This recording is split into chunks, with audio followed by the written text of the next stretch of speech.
அனைவருக்கும் வணக்கம். நான் டாக்டர் வித்யா பேசுகிறேன். இன்னைக்கு நம்ம ஒரு மெனோபாஸ் அப்படிங்கிற ஒரு வார்த்தையை பற்றி பார்ப்போம். இந்த வார்த்தை நிறைய பெண்களுக்கு ஒரு பயம் கொடுக்கக்கூடிய ஒரு வார்த்தையாக இருக்குது. இந்த மெனோபாஸ்னா என்ன? ஒவ்வொரு பெண்ணினுடைய வாழ்க்கையிலையும் இது எவ்வளோ ஒரு முக்கியமான பங்கு வகிக்குது, இல்லை எவ்வளவு தொந்தரவாக இருக்குது அப்படிங்கிறத கொஞ்சம் நம்ம விரிவாக இதில் தெரிஞ்சுக்கலாம். மெனோபாஸ் அப்படிங்கிறது என்னென்னா, ஒரு பெண்ணுக்கு எப்படி அவங்களுடைய 13-14 வயசில் அவங்க பூப்படைகிறாங்களோ, தட் இஸ் பியூபர்ட்டி அப்படிங்கிறது ஸ்டார்ட் ஆகுதோ, அதுபோல் அது ஒரு நாளைக்கு முடியக்கூடிய விஷயத்தை தான் நம்ம மெனோபாஸ் அப்படிங்கிறோம். இந்த மெனோ அப்படிங்கிறது something related to menses. Pause அப்படின்னா நம்மளுக்கு தெரியும், எல்லா இடத்துலையும் ஒரு பாஸ் பட்டன் இருக்கும். ஸோ அது மாதிரி தான், அது நம்மக்கிட்ட ஸ்டாப் ஆயிரும். ஸோ மெனோபாஸ் அப்படிங்கிறது என்றைக்கு உங்களுடைய மென்சஸ் நிற்கிதோ அதை நாம் மெனோபாஸ் அப்படின்னு சொல்கிறோம். இந்த மெனோபாஸ் அப்படிங்கிறது ஒரு நாளில் நடக்கக்கூடிய விஷயம் கிடையாது. அப்படின்னா என்ன அர்த்தம்? இது ஒரு ப்ராசஸ்ன்னு சொல்லலாம். ஒரு குறிப்பிட்ட ஒரு நாட்களில் சில வருடங்கள் எடுத்து நம்ம உடம்பு தன்னைத்தானே மாற்றிக்கிற ஒரு விஷயத்தை பேர் தான் நம்ம மெனோபாஸ்ன்னு சொல்கிறோம்.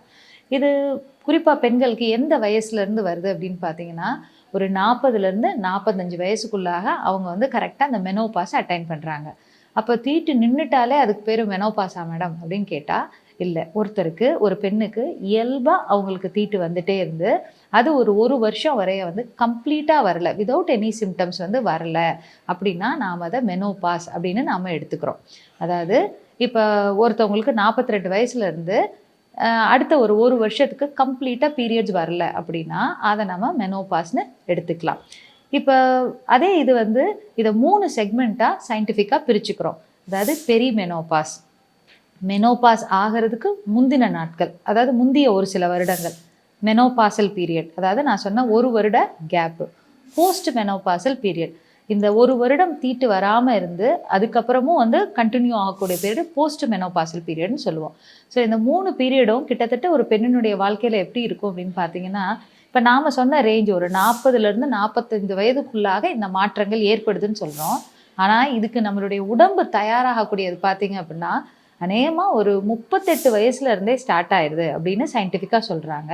எப்போ முடியும்னு கேட்டிங்கன்னா அது ஒரு 55 வயசு வரை நீட்டிக்கலாம் அப்படிங்கிறதையும் சொல்கிறாங்க.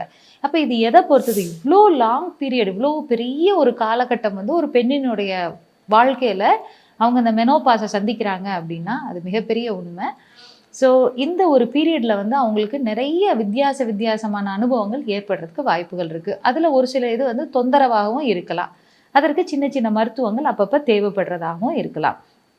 ஒன்று, இப்போ நம்ம சொன்னது 38 வயதுலேருந்து 55 வயசுங்கிறது எதை பொறுத்து சொல்கிறோம் அப்படின்னா, ஒவ்வொருத்தரோட ஹெரிடிட்டரியா, அதாவது அவங்களுடைய குடும்பத்தன்மையை பொறுத்து அது மாறக்கூடியது. அவங்களுடைய உடல்வாகு, அவங்களுடைய வாழ்க்கை முறை, அப்புறம் அவங்க இடையில ஏதாவது உடல் உபாதைகளுக்கு ஏற்பட்டிருந்தால் அதுக்கு ஏற்பட்ட ட்ரீட்மெண்ட்ஸு, இதெல்லாம் பொறுத்து அவங்களுடைய மெனோபாசல் பீரியட் மாறுது.